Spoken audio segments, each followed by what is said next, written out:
good at what they do in those regards?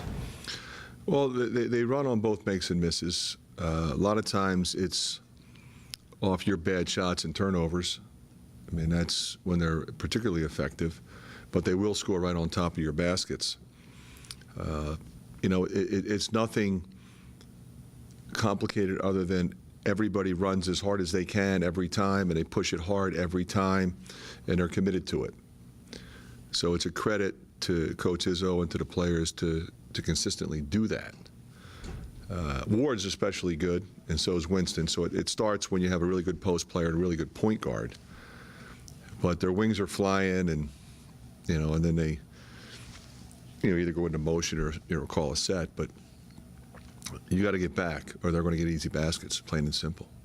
From a scheme standpoint, is there much that Big Ten teams do that surprise each other? You guys are so familiar with each other these days. Yeah, especially when you have coaches that have been at the same place for a long time. They have a certain philosophy and they play a certain style. They might make a few adjustments based on personnel, whatever personnel they have, but typically, guys like Tom, recruit who they want to play the way he wants to play. And, there's complete buy-in typically with whoever he brings in. What do you think of your shot selection when you played up there last time? Well, it was good at times and it was really bad at times. And when it's really bad, they go on runs. There's nothing complicated there. That's exactly what happens. And you look at our game or anybody else's game. They made only 3 threes but scored 90 points on you. I guess they really powered you inside. It was all in transition off of what you're talking about. Maybe a bad turnover here or a bad shot there. Now, we did get in a little bit of foul trouble in that game, so we were a little bit small. That's why we went zone. They hurt us in the zone, posting smaller people. There wasn't much we could do about that other than packing in a little bit more. What's different in your team from then and now, you think? We're just further along in the process. That's all.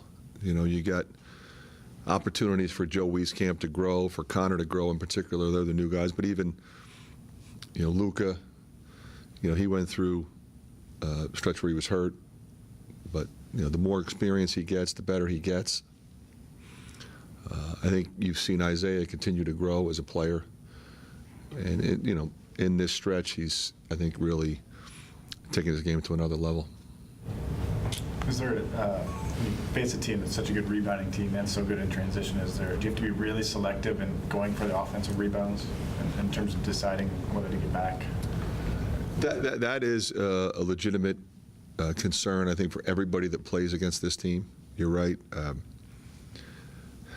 They're going to the glass.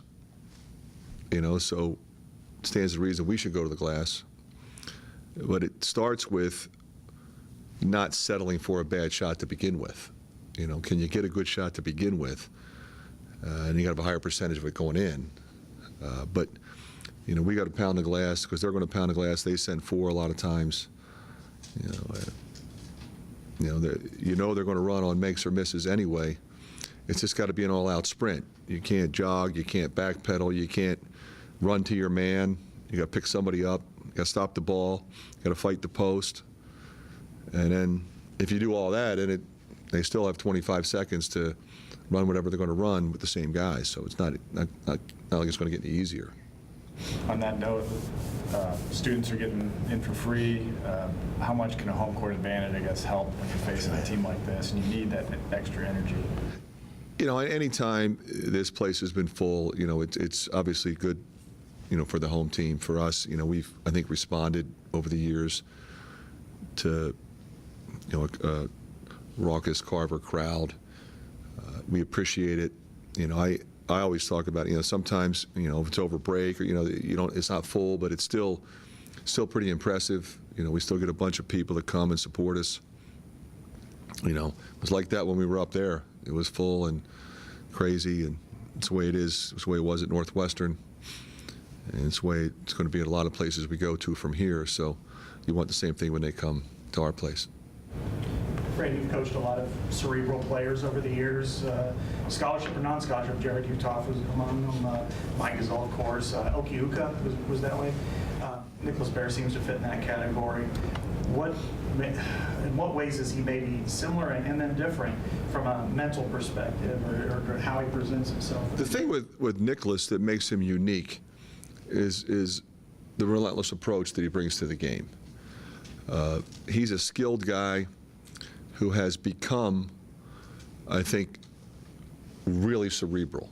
You know, when he first got here, you know, I think everybody had the assumption that that's who he was, and he really wasn't. You know, he was a high school center with some low post game.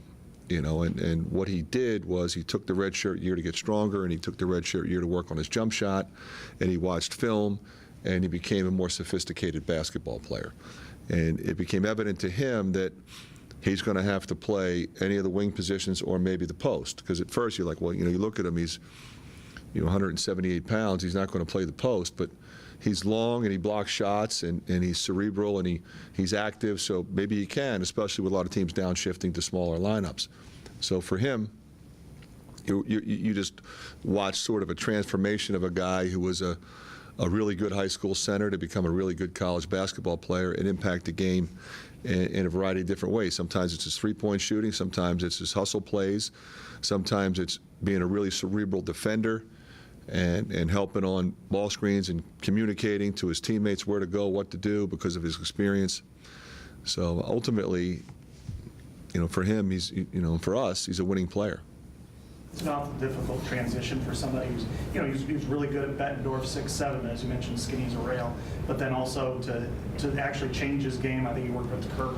Yeah, you don't see that much. You're right. You do not. You don't see guys come in and say, okay, well, he's going to become a great shooter. It doesn't happen very often. The guys improve it. He didn't shoot a lot of threes in high school, obviously, and he became a really good three-point shooter. There's been times when he's blown a game open all by himself. The Iowa State game, for example, he was phenomenal in that game here. But that's not the only time he's done that.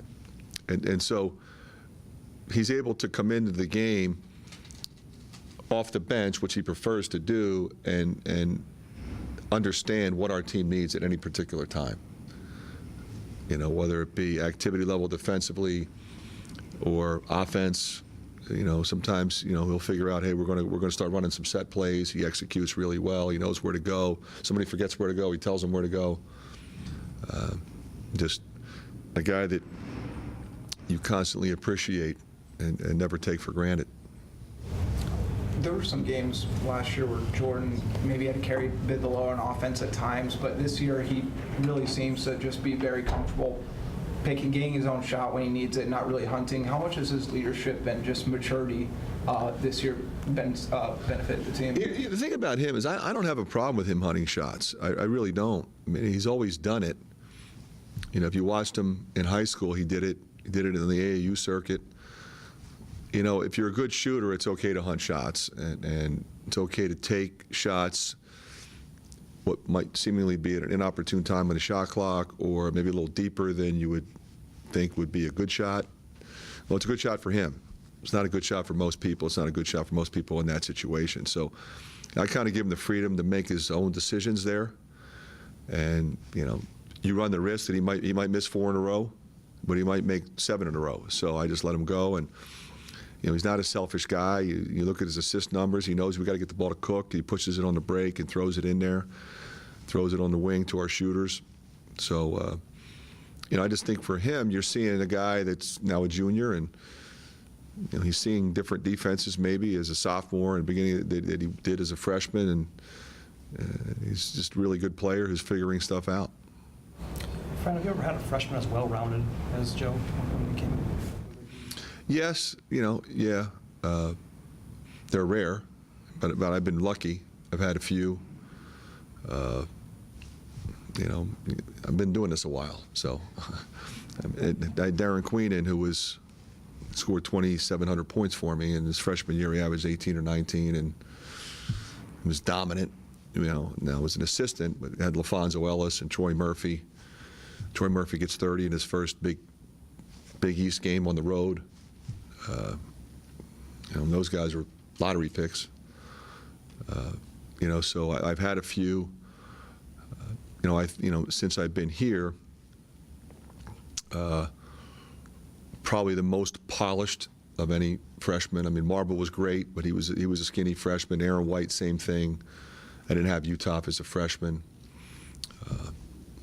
Gasell was really good. We had some really good guys, but his complete skill set and his ability to impact the game, I always say, at various locations on the floor. He might blow the game open with his three-point shot. It might be drives to the basket, get and ones. We post him up. He gets you tough baskets, but he also can really move his feet laterally and defend. He can rebound. He rebounds in traffic. A keen understanding of time and score and what we need and what we don't need. He doesn't do anything crazy ever. So, I think the thing with him is, he's probably going to keep getting better because he's a worker and he's really smart. So it'll be fun to watch. Well, I'd say our last game against Michigan State was a little different than the rest of the guys. This is because of the way Michigan State likes to run and transition and get easy buckets that way. So, we got to make sure our transition defense is solid, make sure we get back and pick up and try to guard guys before the catch, too. So, I think it's an adjustment that we'll make. Physically, it feels like you guys could hold up with these guys this year. You and Luka and Ryan. Yeah, definitely. We were right there in the first half, let things get away from us. Our defense lived in the first 1 minute to the second half up there, and that's where they kind of got us. And once they get rolling, it's hard to stop, especially in their own building. So we just got to make sure that we're locked in and taking care of business, on all stretches of the game. How much of that is a motivator for you guys? What happened last time? You guys talk about it? We do. But every game takes on identity of its own. So we just got to make sure that we keep our emotions in check. Make sure that we're sticking to the game plan, but at the same time, play with an edge. A chip on our shoulder from what happened up there. So we're excited for it. Does that game seem like a long time ago? It does. So many games now, and I've missed 2 since then. So this shows you how long of time it's really been. So just like any other game, we're excited to play it. You guys are playing much better. Yeah, we understand Michigan State's not going to beat themselves. In order to beat this team, we're going to have to play at a very high level. We understand that, and that's what it takes to perform at this level. So Michigan State's a great team, and obviously they're very well coached, and they're going to play their style of basketball, so we understand that, and we're going to be ready. Do you remember about some of these previous meetings with Michigan State here? Yeah, I remember Mike Gasell getting 25, I think, and having. I think they were ranked number 1 at the time, and Anthony Clemens was playing great defense. So I think that's a very fond memory. I also remember them coming in here last year and scoring 96. So you had both sides of that. So they're always a tough team. We're really excited to play them and excited for Carver B. Rock. You kind of discounted your own role in that win against Michigan State. You had a big role in that game too, and that had to be a pretty good memory for you early in your career. Yeah, absolutely. Able to come down and knock down a few shots, that was big. Especially just in that junction our season, it was a pretty big win for us. So definitely a confidence builder for a lot of people on that team. Absolutely. What would you say the best crowd's been this year? I don't know if you can pay attention, but do you pay attention to that kind of stuff? Yeah, absolutely it affects us. I'd say probably Wisconsin or Iowa State has been, those 2 games was more electric. So that's when it's the most fun, when we got a lot of students coming to the games. I'm really excited. We're going to have quite a few students there, and obviously everybody else making an attendance as well. It's going to be a huge factor for us. We're looking forward to it. When you came here, even you were 6'7". So, it's always fun to play in front of big crowds, and when they get the energy up, it really helps us. Is there buzz about this game on campus? You're walking around, people talking to you about it? Yeah, for sure. It's always like that, but it's different when it's Michigan State or a top 10 team. It's always like that, and we've had teams like that coming here before, so we're excited and ready for it. What's the challenge going against Ward this time around? Yeah. You guys pretty good the first time. Yeah, for sure. We watched film on that game. We're preparing for him, getting ready. He's a tremendous player. He's been killing everybody in the league. So we're ready for him, and we're gonna give him a better shot this time. How different of a team are you guys now compared to the first game? We're a lot different. We've matured and grown. Got some Big Ten wins under our belt. We're just a lot better, more confident. you know, and you know that's early on the season, and you know we've just done a lot better job since then, and we're continuing to get better every game and every day. What's one thing you guys have to do better this time around? I mean, our transition defense wasn't great. You know, we were with them for a while, and then you know, when we take bad shots and don't have movement on offense, that's basically a turnover for them. They're taking that and trying to run it as fast as they can. So you know, they did a really good job of that, and they took our bad shots and you know our bad offense and turned it into you know fast break offense for them, and that's kind of where the game got out of hand. Was in transition after you know bad offensive possessions. So it's both. You know, our transition defense has helped when we have better offense. So you know, having more movement and getting better shots, you know, that's harder for them to run on those kind of you know makes or a good shot. So Is it hard to stay patient sometimes?